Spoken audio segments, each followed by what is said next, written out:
Well, welcome. Thank you all for being here this evening. So my name is Brian Litchfield. I have the pleasure of serving as the Director of Chapel Hill Transit. And I know we have some elected officials and also Chapel Hill Transit, while a town department, is guided by what's called the Transit Partners Committee, which is representatives from the university, from the town of Chapel Hill, and the town of Carrboro. And I know a couple of former representatives are here. So ask the elected officials that are here, just so I don't miss anyone, have them stand up quickly so we can recognize them. So welcome. Thank you all for being here. And then former Transit Partners Committee members, I think Ed and Michael are here. So welcome. Thank you all for being here. So thank you again for being here, joining us tonight. I'm standing up here with three gentlemen that I will introduce to you all that probably need less of an introduction than I do, but I'll introduce them a little bit later. Also, as I was kind of thinking about this, felt, and Emily, where Emily is in back, so Emily and Emma helped coordinate all of this. So they were telling me about this and I was thinking about it, I was kind of thinking that I probably belonged that if you had a bigger family at the holidays, there was like the kids table, and then there was the table where, the adults sat. I felt like I should probably be sitting at the kids table compared to these guys, not because of age, just because of experience and what they've accomplished in their time. So I'm going to sit off over here, and for most of the part tonight, you'll be hearing from these gentlemen. So we hope you walk away from tonight with some new knowledge and an appreciation for what went into the creation of Chapel Hill Transit, because the system that we have today, we wouldn't have without these three gentlemen and many others that helped create that system. Many times, and my team members, some of which are here, have heard me say, we're simply building on the legacy that was given to us. Because again, we get a lot of credit for being one of the largest systems in the state of North Carolina, for being a prepaid, fare-free system where you don't have to pay to get on the bus, and doing a lot of things. And most of them, if not all, would not be possible without the work that went into the creation of this system. So, as we think about tonight and talk about this, another thing that I was hoping that folks will get out of this is that you'll leave with some hope for the future. I think many of us, or some of us, share concerns about kind of the uncertainty of what's going on at the federal level and other places. But I think some of the stories that you'll likely hear from these gentlemen tonight help demonstrate that things can happen. Great things can happen at a time when there's a lot of unrest and uncertainty and a lack of state and federal funding. So when Chapel Hill Transit started, there were no state partners, there were no federal partners. Certainly doing things today are much easier when we have that support. But I think as you'll hear from some of the stories tonight, great things can happen, not just with transit, but many other ways and in many other areas at the local level. So hopefully you walk out of here tonight learning something and also appreciating all the work that went into creating the system, but also some hope that, hey, things are what they are. But that doesn't mean that we can't keep doing things like building transit and investing in transit. Doing things like affordable housing and other things like that that are important to the communities that we love. So with that, I'll stop talking after I introduce these three gentlemen here for you. So first, we have Mayor Howard Lee, who is with us. So he likely needs no introduction based on the response here. But Howard was elected the first black mayor of Chapel Hill, but also the first black mayor of a predominantly white town in North Carolina. He also then went on to serve as the North Carolina Secretary of Environmental and Natural Resources, was a state senator. I think, did Senator Kennard follow you? Is that right? Ellie Kennard came after you? She followed me in the Senate, yes. Followed you in the Senate. So she followed him in the Senate. He was also chair of the North Carolina Board of Education and worked in faculty at Duke University and North Carolina Central University and a whole lot more that if we went through his whole bio, we'd still be here at 8:30. So welcome, Howard. Thank you for being here. We also, on Howard's right, we have Braxton Foushee, who was... Welcome. So Braxton became the first black member of the Carrboro Board of Aldermen. We'll refer to him as alderpersons when he was elected in 1969.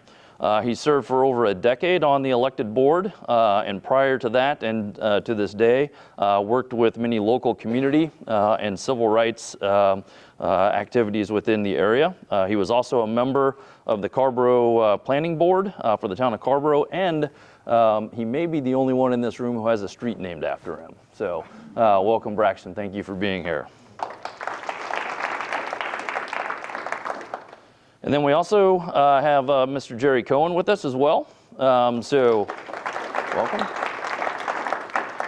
So Gerry was elected, again, they called it the Board of Aldermen, but we'll call it Board of Alderpersons in 1973 for Chapel Hill, and was reelected in 1977. I believe at the time you were the youngest elected official in the state, is that right? No. And then after that, he served 36 years as the staff attorney and special counsel for the North Carolina General Assembly. Also served as adjunct professor at Duke University's Sanford School of Public Policy. And to this day, 6 years, right, soon, serves as a member of the Wake County Board of Elections. So with that, again, let's welcome our three guests.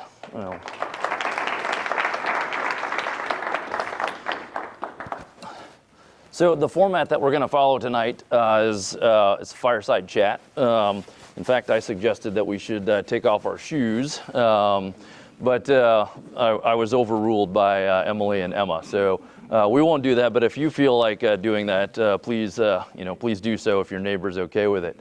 But the format we're going to follow is I'm going to I'll ask a question and then turn it over to our guest to kind of talk about their experiences. All three of them were heavily involved in either the creation of Chapel Hill Transit or, in Braxton's case, extending Chapel Hill Transit in the Carrboro.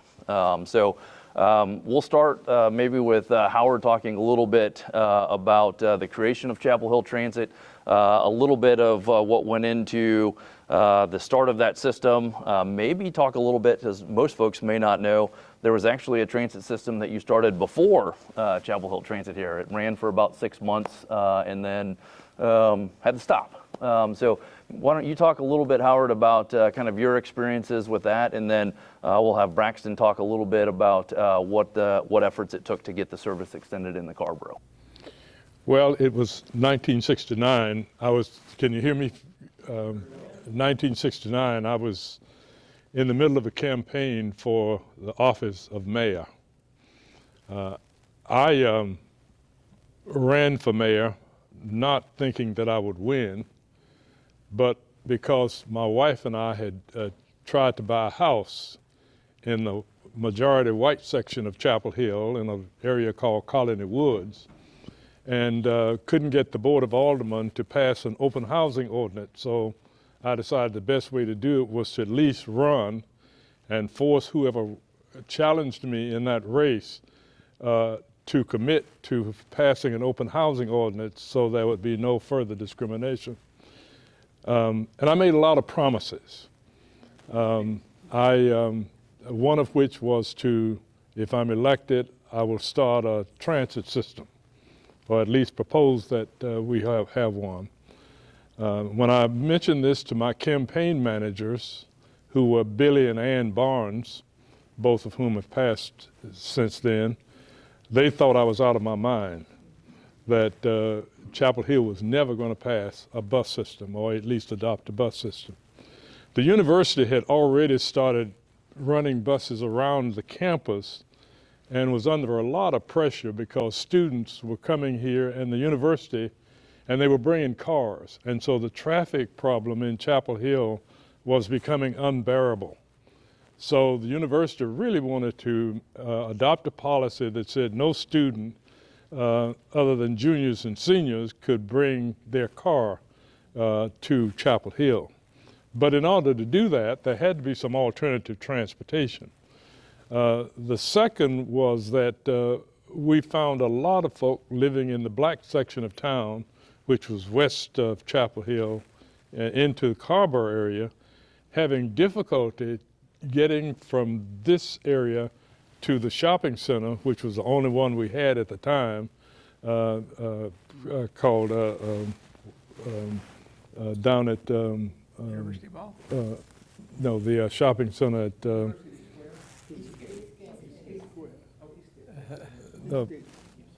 yeah. That's the problem with getting old. You have an intellectual interlude. At least they couldn't get over there in East Franklin Street.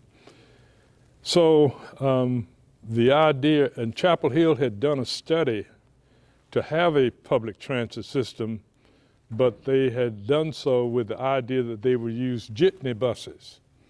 What we learned in studying and planning is that jitney buses would only carry about 20 people. And the cost for running jitney buses would be equal, if not more, than full service buses. So I did have a friendly board of aldermen at that time, and I had the votes to vote it through.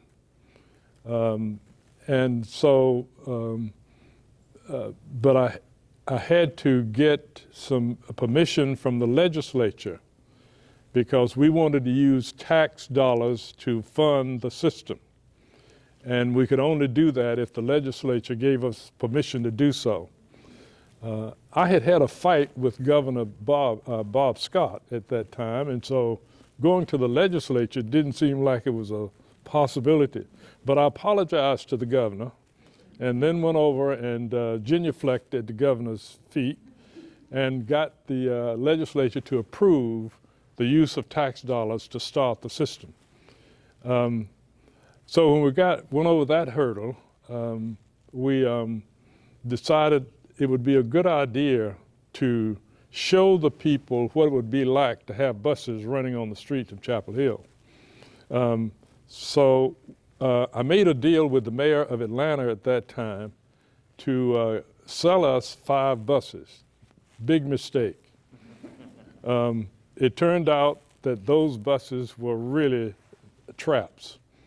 And we were driving the buses back from Atlanta to Chapel Hill, and they broke down every few miles, and we had to repair the buses on 85 and get them to Chapel Hill. We got them on the street, got the system going, and lo and behold, we had to take the funding of the transit system to the public to vote in a referendum to allow us to implement a full service transit system. And we put those buses on the street. And then we became the butt of every joke in Chapel Hill. What's yellow, running around empty, and just all kinds of jokes. So, but we put them on the streets and they would break down. People would be trying to get to different places and they'd break down. And that was not doing us very much good. Lo and behold, we appropriated $14,000 and that money ran out 2 weeks before the vote. So the transit system went down in smoke, just totally crashed. Voted down in Carrboro, voted down in Chapel Hill. So most people said, well, we're never going to have a transit system, but I'm not one to give up. So I said, no, we're going to have a transit system. I reappointed the committee, went back again, put it on the ballot, and as Gerry reminded me, students in that time between the first vote and the second vote, students could vote. And so the student vote added to the votes of the community ended up passing in Chapel Hill the referendum by 65% of the vote. Carrboro voted it down. Twice. Yeah.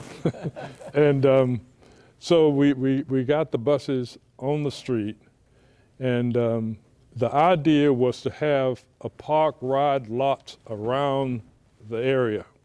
People could drive their cars into the park ride lots, get on the bus, and come into downtown Chapel Hill. Didn't quite work out ultimately in that fashion. So on that basis, we were able to get the buses going. The mayor of Carrboro, Bob Wells at the time, was very active in supporting the idea of a transit system, but he just didn't have the votes to get it through Carrboro. it's been a long journey watching this system develop and grow. You know, I think a person can feel some sense of comfort if in a lifespan you are able to do something that outlives you. And I'm confident this bus system will outlive me. And we've had younger people like Brian who's come along with ideas, who's taken the system over and transformed it into a more effective system than any of us at that time could have dreamed it could ever happen. It is a fantastic system. It is the envy, this system, of most municipalities. We are the only community that I know of in North Carolina to have never had a bus system and started the bus system from scratch. And we had to build it to ground up. Duke had Duke Power that ran the buses in Durham. And Raleigh had Carolina Power and Light Company that ran the bus systems in Raleigh. Charlotte, Duke Power. So we did not have that luxury. So we had to build our system up, which was a blessing for us because it left our leaders free to structure a system that made sense. And because of that, we're able to offer, at least they're able to offer, a fare-free bus system, which allows people to be able to move around. I think bus service is as much a service as garbage collecting, paving the streets, and doing all the other things. Of course, it freed up the students. The university passed its no car policy, and the black community had greater access without having to hire a cab to go across town from place to place. And so we owe a great deal to Brian, to his staff, and to all of those who have made the bus system what it is. I can only take credit, and I take it with joy, that we started it, but it's been built by a series of generations who've come along and taken over the system with great ideas and who've made it happen. So that's my contribution, and I'm just delighted that I was lucky enough to be here to be able to participate. It was not the bus system that caused me to run for mayor. It was when Lillian and I couldn't buy a house in Colony Woods. That's what forced me to run for mayor, because I still felt that people should be able to buy a house wherever they want, and that nobody should ever run into the kind of discrimination and enjoy the threats that we had, that we experienced. But the bus system probably is the best thing that came out of that whole process. So discrimination pushed me in the campaign, but the bus system brought me out successfully, and I'm just delighted to have had a small contribution to making this happen. Well, I think you effectively undersell your role in this, Howard, but we appreciate your perseverance, and I think all of you can see, as I say, we simply are taking care of the legacy that you and your other peers here helped create. So I am curious, Braxton, talk to us, and then we'll come back to the referendum here, Gerry, and you can share some numbers on that. But Braxton, I'm curious, folks think of Carrboro today, and Carrboro today is not the community that you were in the 70s and before. And in fact, I think we have some ads that we saw in some of our historical stuff. I don't know if they're on the slideshow tonight, but there were folks that were adamantly campaigning about we don't need buses in Carrboro, we don't want them. In fact, interestingly, Carrboro now has the highest ridership per capita, transit ridership per capita of any other community in the state of North Carolina, and probably, if not in the country, it's in the top for communities its size. So talk to us a little bit about that experience of advocating for the bus system that ended, just before it got to Carrboro, and what kind of your role and the late Mayor Bob Drakeford's role was in that. Well, Howard and I came along about the same time in office. So I was there 2 years before the rest of the guys got elected. And that means Bob and Dave, Ernie Patterson, Steve. The first time we put it on the ballot, just like you repeated a few minutes ago, anybody past North Greensboro Street was not in favor of it. So the older citizens of town killed it the first 2 times that we put it on the ballot. And then I start talking with Bob about the Bob. We gotta put energy in the bypass. Why do we need to put energy out there? That's where you got the students. Our key to holding power as long as we did was the students. And so we really worked them pretty hard. As Howard said, it stopped at the city limits of Carrboro. And I said, Bob, and Drake was a smart guy. I said, we have to put energy out on 54 bypass. Because that's where all the new housing was going up. And the third time, we got it across the line. And that was help from Doug, Drake, smart guy. I know he was talking to somebody in Chapel Hill. I'm thinking it was Howard. But we put it on 3 times, got it passed. And I was surprised how many people started riding that bus. You had the employees on campus, the hospital. The only thing about the hospital is that that's where I worked at, and I got there at 4 o'clock in the morning, and wasn't any buses running then. But then that's where your bicycle came in at. The employees who were working early never got, the only way they got it was coming back. We were still, Thurman Atkins was still real active with his cab company. And once we got it over the line and got it in, and then the older people still didn't want us to raise the tax to pay for the buses. But we didn't have any problems getting it over. They just didn't want it, period. But as you see now, they're running just as hard on the bypass as they ever had. And they're building more units out there. They've built more units out there. And so we move a lot of students from Chapel Hill to the campus.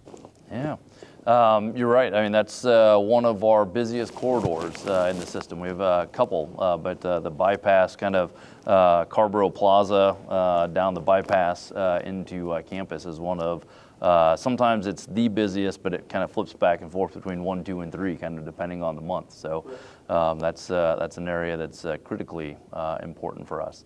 And for those that don't know, the late Mayor Bob Drakeford, who we were mentioning, was instrumental in many things in Carrboro, helping get the transit system started, doing things that we kind of maybe take for granted a little bit in Carrboro, or maybe even other places, but bike lanes and sidewalks and things like that. Yeah. We had Drake started the planning department because he was a planner. Yeah. And Yeah, and he also the library in Carrboro is now named after him. So you've got the library named after him, street named after you, and I think your street runs right next to the library. Is that right? Behind, right Yeah, right behind. behind it. So it seems like that's worked out well. So thank you for sharing that. So Gerry, you're a numbers guy, right? Board of Elections and General Counsel. So numbers are your thing. Amongst other things. So talk to us a little bit about your experience maybe as a student and then getting elected and the referendums, and kind of share with us what that experience was like for you. Well, I came to Chapel Hill as a freshman in 1968, although my father had been an undergrad before World War II. We both came from Hartford. He went back. I did not.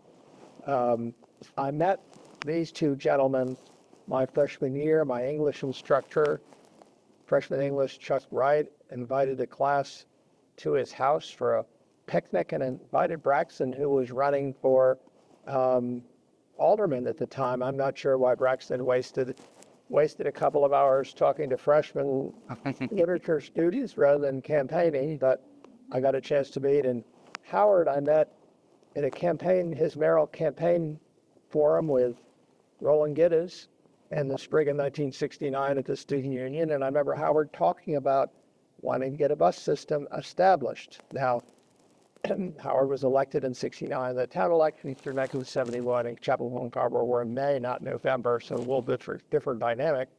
But Howard was elected May of 69 and began working on it.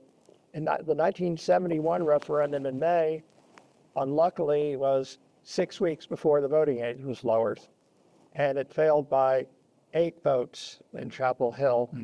I was, I think, 4 days too young to vote myself. In Carrboro, I think it lost maybe 3-1 the first time. And so I began working with other folks. Howard, Terry Lathrop was the head of the campaign committee. What my job on the 1973 transit referendum, which the legislature required as a condition for spending tax money. Now, no longer, that's not the law anymore. You can spend tax money on transit without a referendum, but at the time that was a condition put on it. And I was the campus coordinator. At the time, North Side Precinct was overwhelmingly, maybe 95% Black. Now it's probably predominantly students through various misadventures and developers and such, although there is still a Black community there further back. And I've got a sheet here. I looked up the Daily Tar Heels this morning. The highest support for the referendum was in North Side, almost 77%. As Howard mentioned, townwide it's about 64%. Next was Country Club Precinct, which is now, it's been renamed UAC Precinct. But no one knows when the Country Club was actually there. But that's a different story. There actually was a country club there in the 1940s. That's worse. I traveled to earlier. That was 1960. When I got That's right. in 1964, the country club was still there. Yes. And on campus, it passed by 73%. And some of this are more residential, predominantly white, older residents, East Side, Estes Hills, etc. It just passed barely. But with that TAC funding, the town was able, even without federal funding, to get the system started and off the ground. And like I say, my freshman year, there was a loop bus the university paid for from South Campus, which is ran the same route as the U route runs now. And the university folded that, and then there was a few weeks of a system, and it ran out of money 2 weeks before the election. He floated it 2 weeks later. That's hindsight. And so that got off the ground. Later in 1973, while I was still a student in law school, I was elected to the then Board of Alderman, and later renamed Town Council, and through 6 years, and ended that service in 1979. And I ran for mayor twice. Please don't ask me any questions about that. I did not do very well, but was elected to the council twice. I've lived in Raleigh since 1984. As I mentioned, I involved mostly in elections from the administrative side. So I really enjoyed that. I retired from the legislature about 10 years ago. Carrboro passed it the third time in 1980, and they put it on the general election ballot in November of 1980 in a presidential election, which all the confluence of when people vote, and an 80% turnout, you have a much different electorate than you do in a municipal election with a 18% turnout. So I think Bob Drakeford worked very hard to schedule the referendum on the date it would pass. And I think he knew, about the political side of it, how to structure it with a favorable environment. Obviously, it's May of 1969, or May of 1971. It was a bad environment.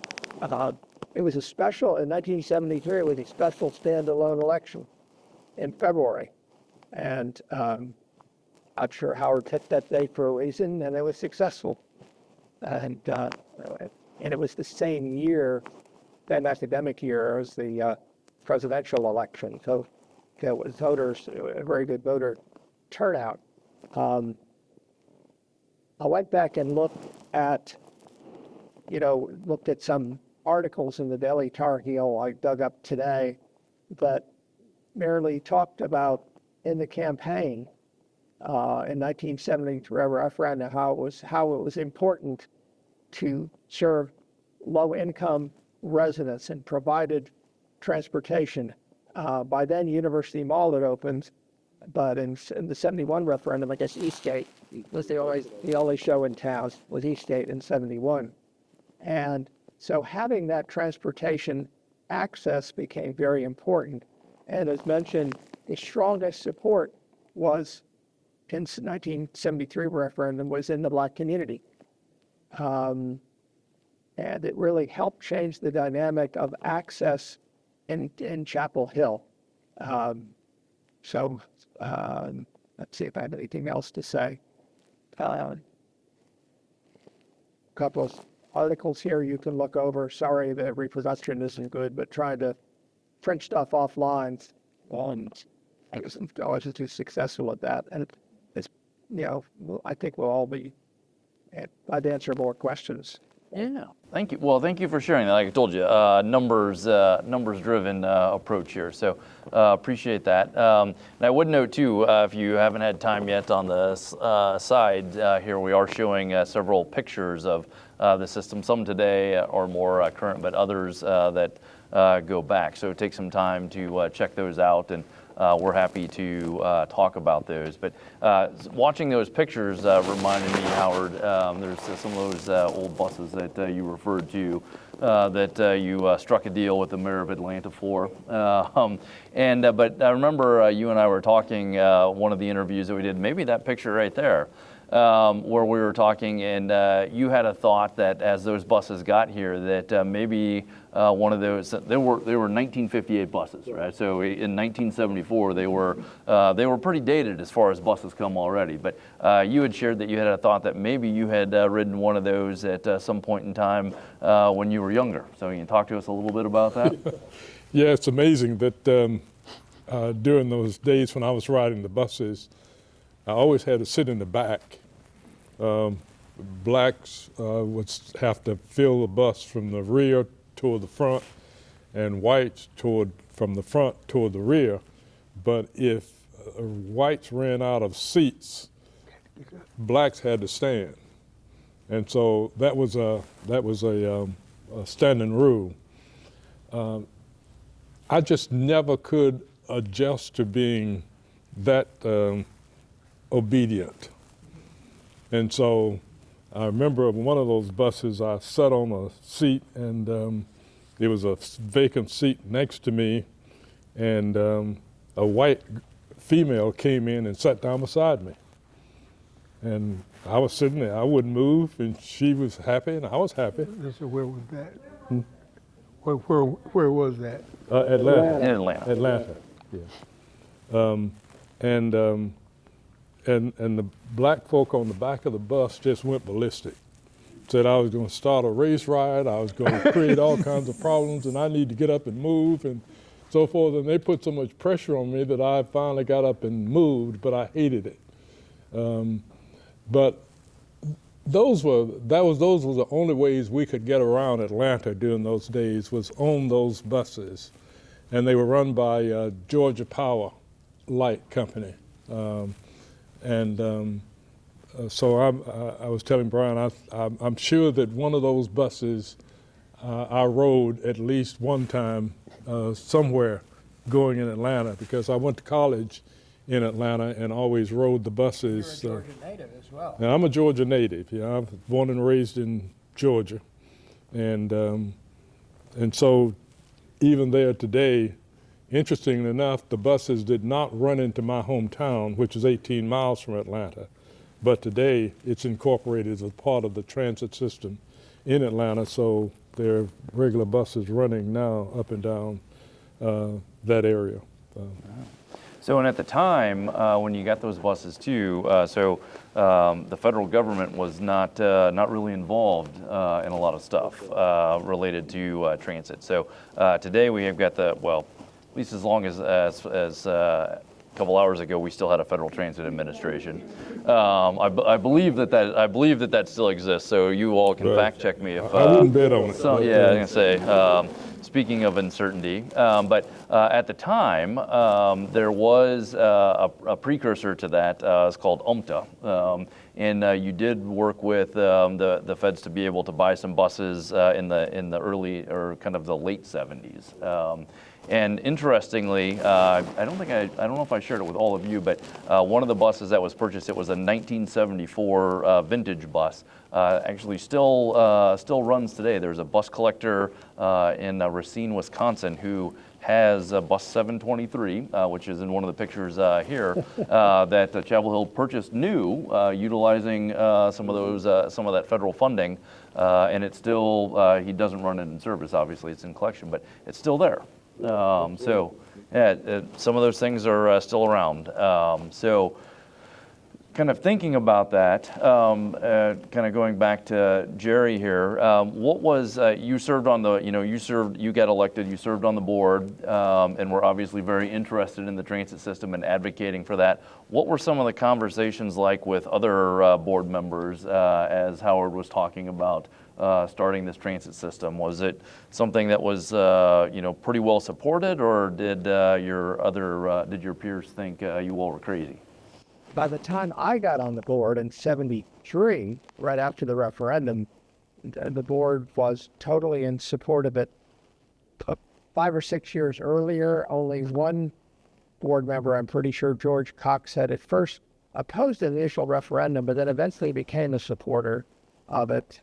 One of the articles I passed out talks about a debate between Howard as mayor and George, who was either still on the board or just had gotten off.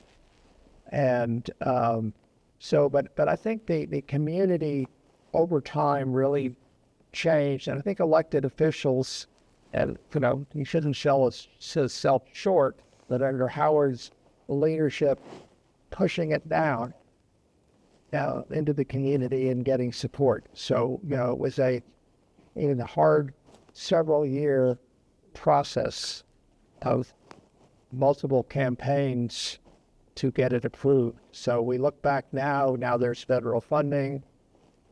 I'm worried that the university's contribution somehow comes from oversight receipts at the medical center. Hopefully not. I did get a lot of pressure was put on me by a lot of people, because the buses did for early on run very much empty. And they had jokes that says, what's yellow and orange that rolls with nobody in it? And that's a bus, a Chapel Hill bus. But Sandy McClamrock, who was my predecessor as mayor, was extremely critical of the bus system and thought it was the biggest waste of money that Chapel Hill had ever embarked on. But then Sandy had a serious eye operation. And for several months, he was not going to be able to drive. The only way he could get around was to ride the bus. But being the gentleman he is, and Sandy McClamrock owned the radio station at that time, he came to me one day and said, "Howard, I want to apologize that I criticized you for the bus system. I now realize how valuable this service can be for people who just don't have any other option except to ride a bus to get to where they need to go." Because Sandy and I always had a very good relationship and could talk frankly with each other. So I think that, to me, has always been something I've carried to say, if you believe you're right, if you think you're on solid ground, no matter how much people criticize or put pressure on you, stand your ground and keep focused, keep your eyes on the prize, and never stop trying to push forward. And if it's the right thing to do, it'll come through. But I thought you'd find that fascinating. Sandy, unfortunately, passed away about 5 years ago. One of the things Howard mentions, MP buses, even when the system began to have very high ridership later in the 70s, it was hard for some folks to understand, people up in Booker Creek area, who they'd see the buses come in packed. But then when they went back out, the way Chapel Hill is structured is there's basically one large employment and student center. And he was complaining, why were the buses empty going back? And it was like, well, because nobody was going back in the morning. And why were they empty in the evening going to campus? And it was, I don't know what it was, trying to explain to people that where you have a concentrated population, other than the loop route, which obviously runs continuously, the U route or RU, I've forgotten, it's been a while since I've Both of them.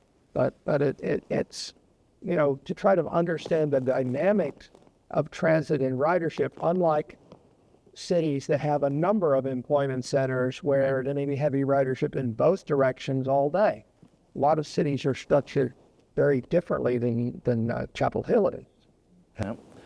We still have that challenge today. So we still get that question. I see buses running all the time without people on them, and we ask, like, well, where did you see it? And if it's coming back from campus, at 9:30 in the morning, headed north or south, it's likely not going to have a whole lot of folks on it because they're probably either working or in class. But those buses have to get back to the start to get back. So there are times, and people are not like. Sometimes folks think about it as, well, semi-trucks do it differently or trains do it differently. Well, people aren't cargo. It doesn't, we can't backhaul stuff. It doesn't work that easily. So appreciate you mentioning that. Howard, your comment about the previous mayor reminded me there's a connection to Carrboro with this. So Chapel Hill runs a service now called Easy Rider, which is a service that is the small buses. Many of you, some may be familiar with it, but we've got the really large buses that run around town. Then we have a smaller buses called Easy Rider that operates, and it's designed to provide transportation or access for persons with disability, regardless of the disability, regardless of what it is, provides access to folks, and that's required by.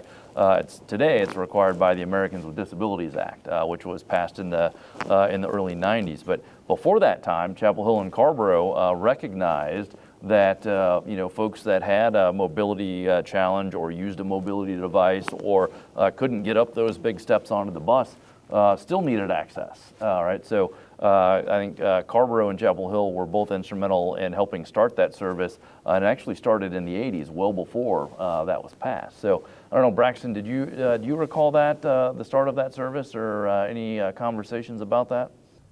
I know it was in the 80s because my dad wrote it all the time. Yeah. He had mobility issues.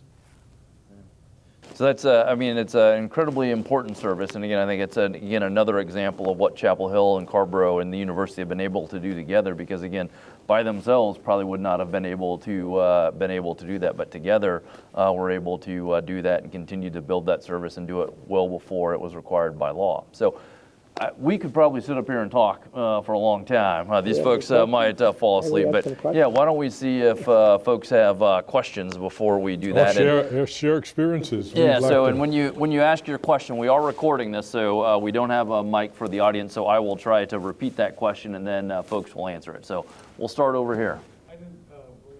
Was the bus system always free? So the question was, is the bus system always free? So the answer to that is no. So there was different fare structures over the years, although you know, again, it varied. There were different amounts and different things and different efforts to do that. But what the university and towns figured out, you know, in the late 90s is they were spending a lot of, we didn't have the electronics that we have today. Maybe if we did, this might have taken a different path, but they were spending a lot of time distributing passes to students and faculty and staff. And emptying fare boxes. In fare boxes, because all that money we collect, and I've worked in other transit systems that do this, you spend a lot of money counting money and making sure that that money is safe. And in fact, most systems end up spending just as much counting the money as they do bringing in that money.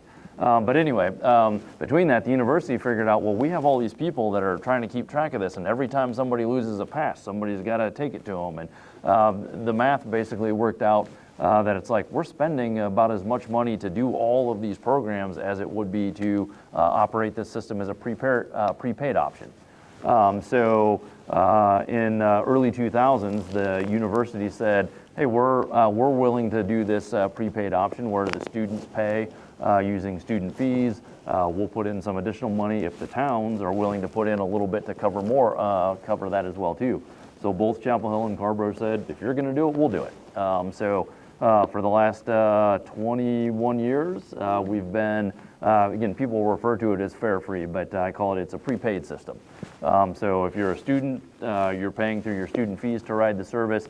If you live in Chapel Hill or Carrboro, if you own a home, you're certainly paying property tax that goes towards that. If you rent, I imagine that you're paying part of whoever owns that place, you're paying part of their property taxes that are going to that. So everyone is paying into that. They're just paying before they ride. So it's been a little over 20 years that it's been fare free. So good question. That's two other hands. We'll start up front here.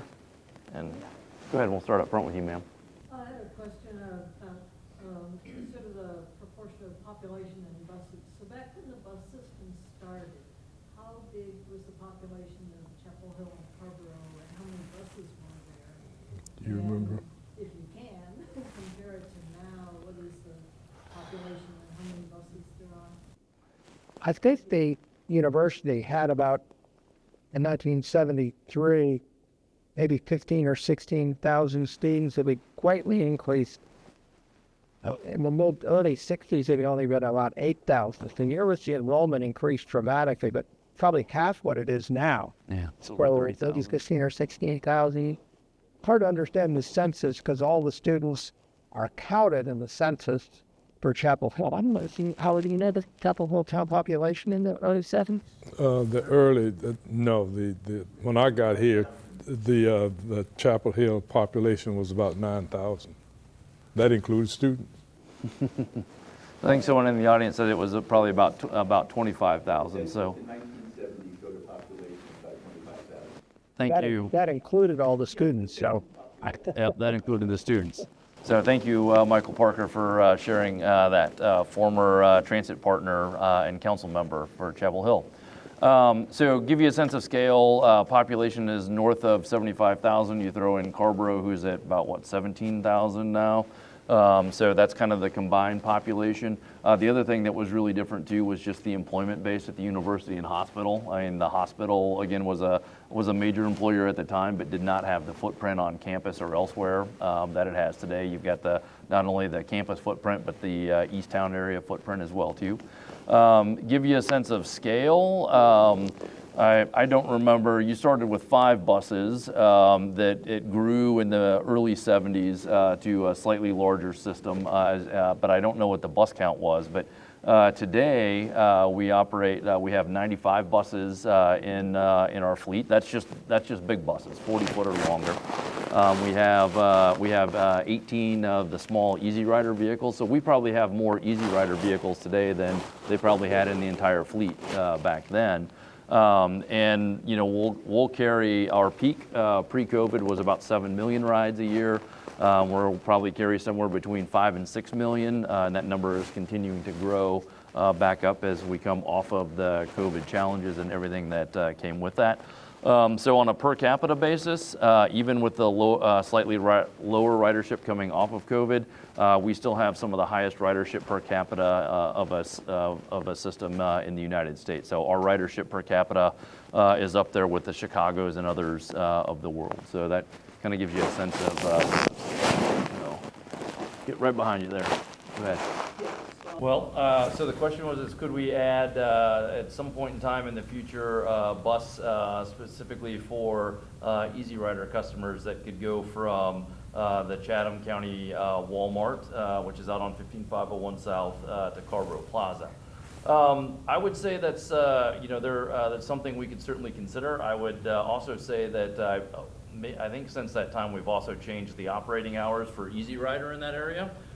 So Easy Rider should be able to provide access out there until around 8 or so o'clock. And if you need it later, we can talk about what we could do to be able to help you. I understand that it's too late for that now, but it's certainly something that we could help with. So Easy Rider does operate around the ADA rules that I mentioned earlier about the hours and where it can go and not go as a result of that. But one of the benefits of being in Chapel Hill Carrboro is we also have a little bit of flexibility with that type of service. So we can certainly talk more about what that looks like and make sure that folks have access to the things that they need. So thank you for bringing that up. Pat. So why did the power companies run the buses?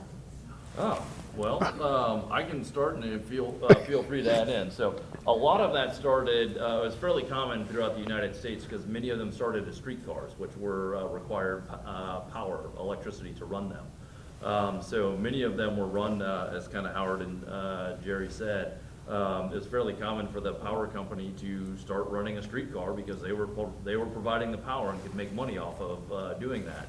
And then as you got into kind of the World War II era, maybe even in some cities a little bit before that, they start finding out that they made a lot more money on the energy side and less on the streetcar side.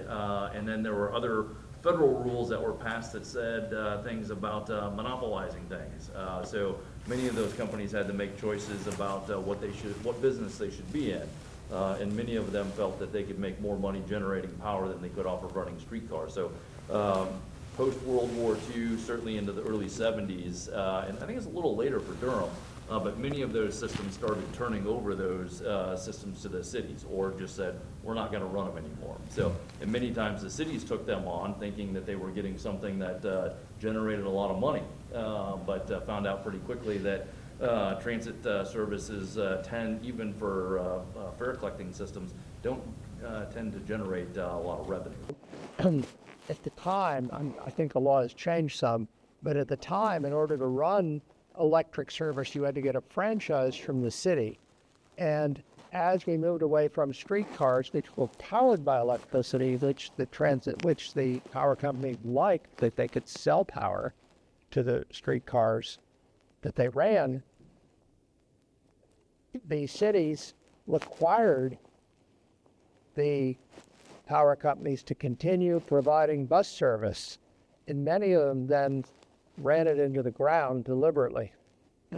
I would have to say, there were jokes in Greensboro that the bus was supposed to do 12 round trips, and if the driver could finish that in 2 or 3 hours, he quit and went home. Whether that's true or not, I don't know, but that was a Greensboro story.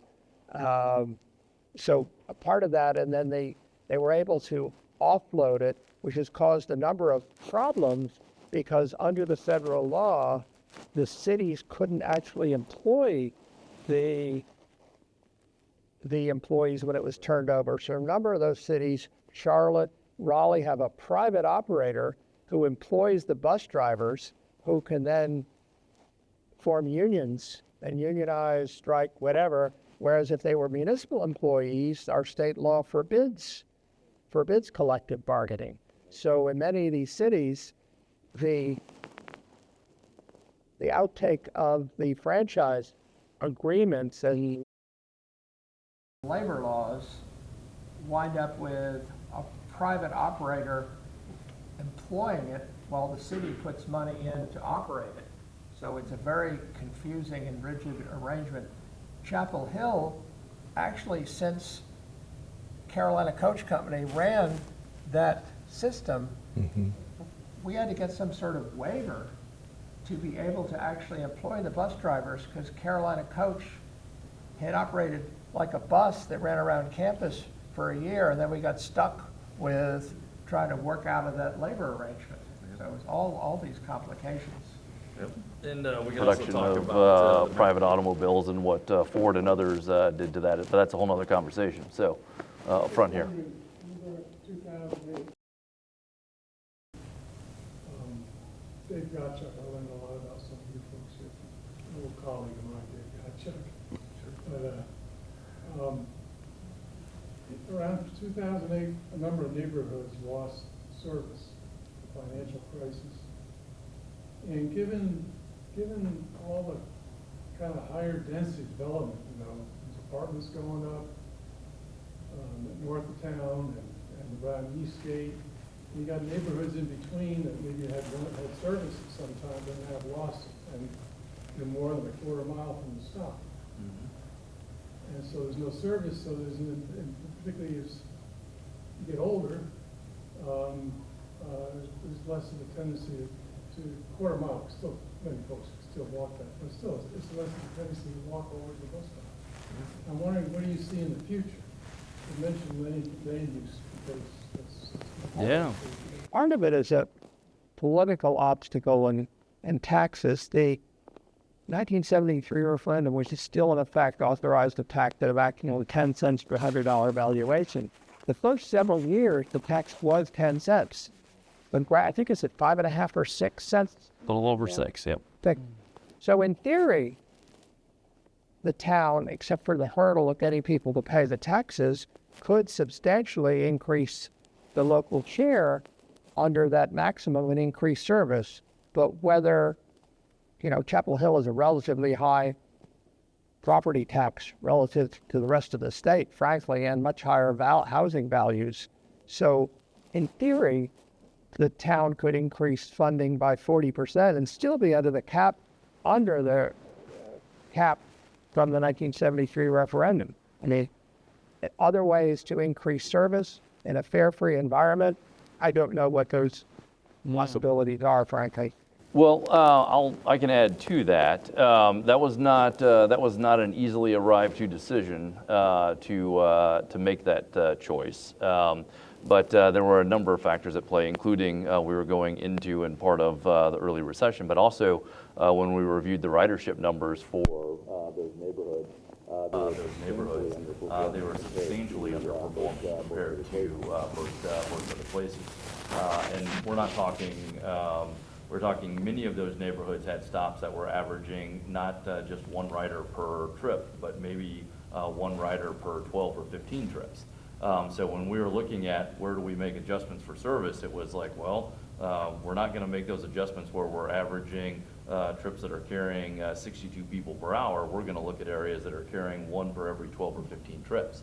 So at that time, the idea was to focus on providing high quality transit service in corridors, which you kind of see today with the Martin Luther King, the Carrboro corridor that we're talking about, 15501, the bypass out past Easttown, those sort of things. And that really is where the focus has been. And that's consistent with Chapel Hill's interest in the complete communities, is trying to find ways to invest that transit service in corridors where that dense housing is at. And then starting to look at other ways to, like, how can we support those neighborhoods as well too, because they may not be able to access that service. So some folks are able to utilize Easy Rider service, but not everyone that lives in those neighborhoods meets the, that requirement to do that. So as we look at the future and look at things like bus rapid transit and starting to reimagine what the network looks around like around that, which bus rapid transit is a project that we're working on Martin Luther King that'll run from Eubanks to Southern Village, that will change how we provide service in that corridor. And when we do that, then we'll start looking at how do we restructure the routes around that. So that perhaps frees up some opportunity to do that. We also received some funding to do a study related to what's called microtransit. Technical name, yes, but basically what that is utilizing small vehicles. Select the trip basically on a phone. So instead of a dedicated bus running around, you could do it similar to what people utilize for Uber and Lyft. Although I hate to mention those names, stuff like that, because no matter what they say, they're not in the transit game. And yes, they provide access and mobility, but they do it at a very high cost to folks to do those. But there is a model by which municipalities such as ours could do something like that, which would then allow neighborhoods to do that. Unfortunately, that was one of those grants in that federal uncertainty that's currently frozen, but we do have an interest in looking at that as well too, and that might be an option to support that as well. So let's go, how many other folks have questions? Because we've got, so if you hold your hand up now, we will do those 3 questions and then we'll close out. So we're going to start, we'll start with Ed, and then we'll go to the person behind Ed there.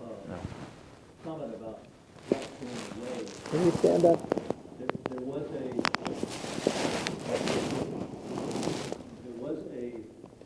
bus in the library for a while, if you remember. There was. And it was the end, is that right? Sound right? Yes. And it lasted something like months. Oh, it lasted for years. Oh, Okay. it lasted for years. Years, but the ridership basically vanished down almost to zero. It did 12 trips a day, and it carried less than 15 people a day over those 15 trips to the front door of the library. Yeah, which you can't justify it, and so it's got the name of No Bus Hill. Right. But I mean, I'm one of the people, and Michael has done that too. People out in the neighborhoods, like when the G-Bus stopped running, wanted to know why that happened. And you really, I had to ask you guys for the numbers. You can't justify running a bus for 15 people a day, really. Not, and I mean, I would like, as herself here, the regular rider, didn't have a bike. We'd like more service for start in the non-peak hours, but you still have to justify the drivers. You might want to report on that. Sure.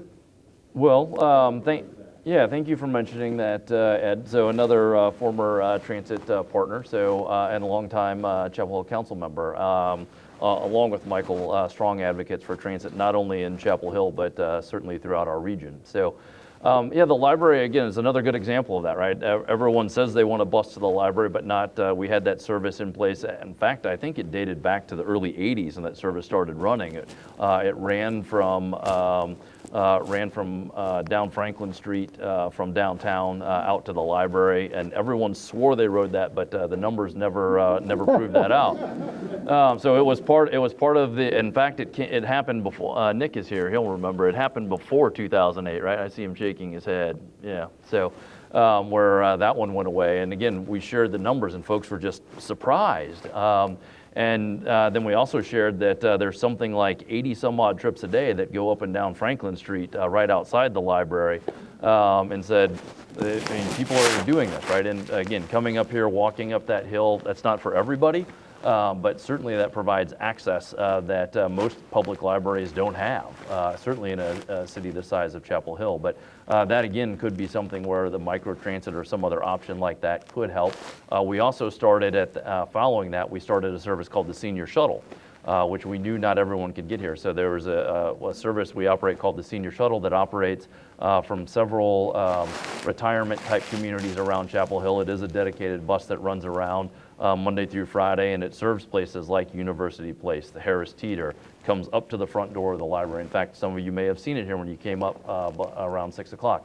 drops folks off, picks them up, and takes them to other places. Serves the Seymours. The time is now 7:40. The library will be closing in 20 minutes at 8 o'clock. They won't kick us out, but we'll hopefully be done. I think that, again, that's another example of what we've done with that. And as we look at these other models too, the interesting thing for us, and I think Gerry or Howard mentioned something about this, transit geek stuff here. Most of the cost for us to operate the service is the person behind the wheel of the vehicle. So whether the vehicle is 40 foot long or 60 foot long, or it's a train, or whether it's a passenger vehicle, most of our cost is in the person behind the wheel. So yes, there's a difference in capital cost, but again, you can spread capital cost over 10, 15, 20 years, that cost. But every, it's interesting, many of you probably either have jobs or had them, you like to get paid every 2 weeks. We can't spread that cost of the bus operator over a 12-year time period. It's just, no one, at least I haven't, I'm not smart enough to figure that out. Maybe someone else can. But again, when you start talking about these other models, they're like, well, it's less expensive. Well, really it's not. It's less expensive to buy the capital. But again, if you can spread that cost out over a number of years, the cost is in the person behind the wheel of that vehicle. So certainly anytime we look to add service, there's a component we look at. Do we have the physical asset to do that, as in the wheels to do that? But a big part of it is, do we have the bus operators? And we are in significant competition with Durham as a transit system, Raleigh as a transit system, Go Triangle is the regional transit provider. Greensboro has a transit system. Burlington has a transit system now. Piedmont area transit system. And interesting fact for you all is most of our bus operators, they don't live in Chapel Hill or Carrboro. They don't even live in Orange County. So in order for us to attract them here, they're coming past in one way or another all of those other places to be able to come here to drive for us. So I could talk more about that, but there are other questions. So we'll do the one in back here, and then we'll come to you two, and then we'll be done with questions. So yes. This might be a naive question, but I feel like it would have seemed so logical at the time and exciting to have a bus system, considering how many students were bringing in cars. When you all described the pushback when you were conducting those rounds, particularly from residents of Carrboro, do you think that was primarily due to people not wanting higher taxes? Was it like racial discrimination? Was there one particular reason, or a mix of different ones? It was taxes the first, I would say the first 5 years. And once the buses start running consistently, it's just another bill on the that you go. I just think during that time when we first started, people didn't have a clear understanding as to the value of public transit. As Joe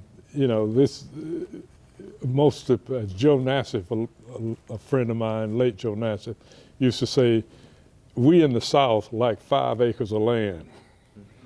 And we build a big house out in the rural areas, so the population density was not attractive for proving that it was feasible to invest that kind of money. So I think we spent a lot of time selling people on planning for the future.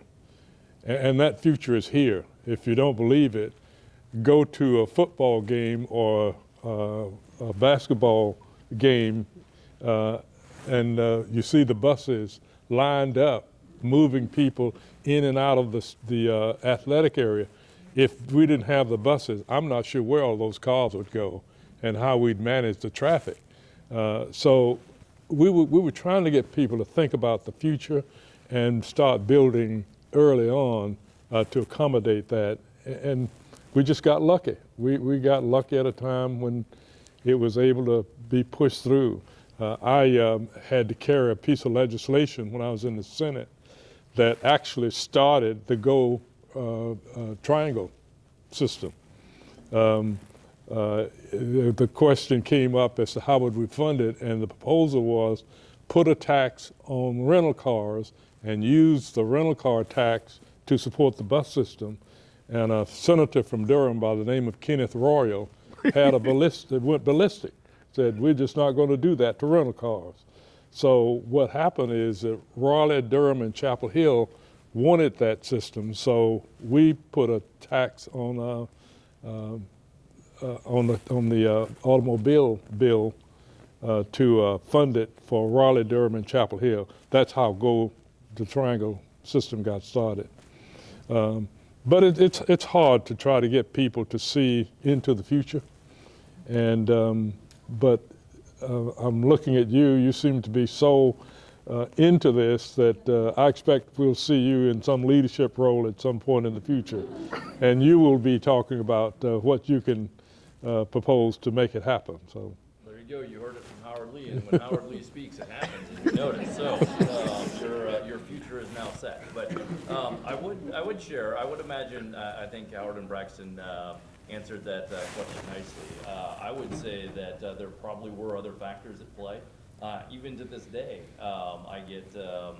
It's not uncommon for me to get a phone call or email about somebody wanting to move a bus stop or they don't like a bus stop. And there's a local business who shall remain nameless who one time wanted to talk to me about moving the bus stop from in front of their business. And when I got there, the conversation went something like, well, this is just people that come to my business don't use the bus. It's here. It's a tractor, and it's not for people like us. And I said, who are people like us? He said, well, you and me. And I said, how do you think I got here? He's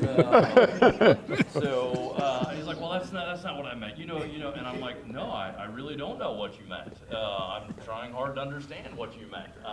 Just as that time a bus pulled up, dropped people off, and 3 of those folks came into said business and then bought stuff. That still exists today. But we can talk more about that. There were 2 other questions over here, and then we'll start up front here.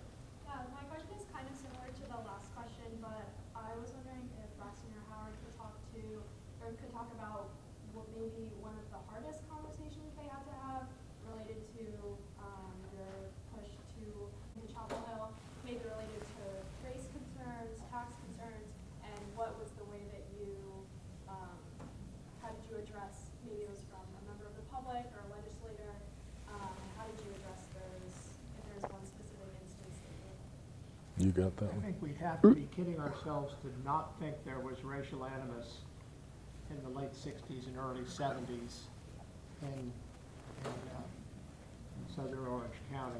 You may think of it as everyone's liberal, but what I found going to some meetings in the early 70s, there was definitely racial overtones to opposition to it.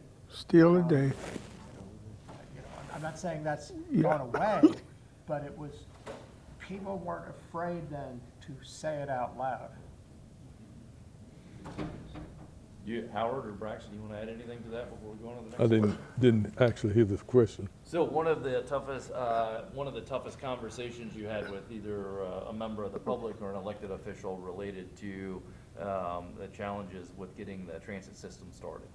Well, I had a lot of tough conversations, starting with the publisher of the Chapel Hill newspaper, who just raked me across the coal because he could not understand the value of bringing public transit to Chapel Hill. And he used empty buses as his go-to headline, always.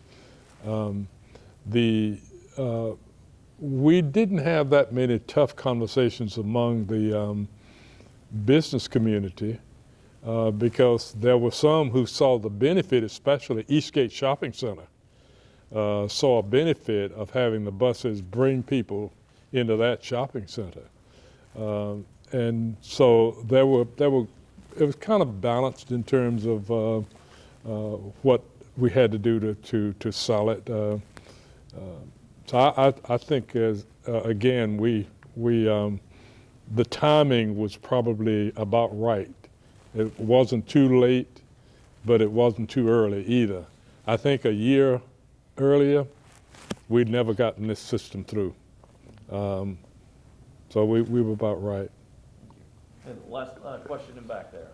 Yes, sir. First, I want to thank you all for sharing stories. It has been a treat to listen to how it got started. I was 10 years old when when that first batch of blue signs went up, and I was so stoked. I was like, wow. Good evening. The time is now 7:50. The library will be closing in 10 minutes at 8 o'clock. Please begin wrapping up your work, making any final selections, and see a staff member if you need assistance. Again, the library is closing in 10 minutes. Sorry, it sounded like the start of a good story. I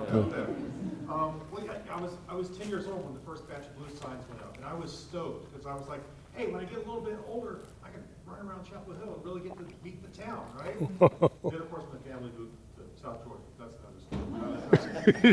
But I did come back, and wow, what I came back to is amazing. And I was wondering, is there some place where I can like see a timeline of like the original fire, like 3 routes or whatever it was y'all originally ran, and just and watch how it grew from what it was to what it is. Yes. Emma, who's right over here, she's our intern extraordinaire, but she has also been helping us with a lot of our historical stuff. So we have maps. We've got the original system that ran in 71, 72 that folded after 6 months. We've got the original system maps from 74, 75. We've got batches of them from the 80s. And then certainly the more modern ones as well too. So if you connect with her or Nick or Karen. There's a gallery out in the library right now for the entire month of February. If you walk out and turn left, and it's got like all of the trans archives from start until now. So you guys can definitely see that on your way out, or another time when they're open. We don't. We have a little bit of things on our website right now. We don't have it all formally online. Like I said, our intern extraordinaire has been doing some of this stuff for us. So. But if you would like to see that stuff, you can certainly contact any of our staff members that are here, and we'll help coordinate that. And hopefully in the future, I think conversations such as this, the interview, an extended interview that I did with Howard a couple years ago that talks about this in more detail, all of those things will be available online. But we are, we have a lot of bus drivers and folks that fix and fuel buses. We don't have a lot of folks that, sit in offices. So we don't have that, but we are happy to help you with that. So well, I want to thank you all. I just wanted to say it. I'm glad you finally found your way back to the southern part of heaven. I ended on a positive note. Some of the famous people have ridden on this bus. Governor Josh Stein, who grew up in Chapel Hill and who was in some of my earlier campaigns. James Taylor, whose parents, whose father was dean of the medical school. And I can go on with a long list of people. So you're among those who just couldn't get off your heels and you had to come back. Glad you're back home. Well, thank you for mentioning that. Next time I talk to the governor about funding, I'm going to bring that Please do. I'm going to bring that one up. I'm going to say, here, Howard is on the phone. But I want to thank you all again for being here. I know we've probably ran over time. Emily has been giving me signs over here, but we could probably keep talking about this for hours. But before we thank our guests, I did again want to recognize Emily, who's over here. She doesn't like to be recognized. Emma back here, they did all of this. So I don't want to miss out Nick and Caroline. Did I miss anybody else? So they are a handful of folks that help us do what we do every day. I think I saw a bus driver. Did Gerry here? Was he? Charles. Charles? I saw Gerry. Charles here. Again, of which anything we do is revolving around people that are either driving a bus, fixing a bus, or fueling a bus. Everybody else, they're all very important, but they don't matter if those folks don't do what they do. So thank you, and let's do one more round of applause for our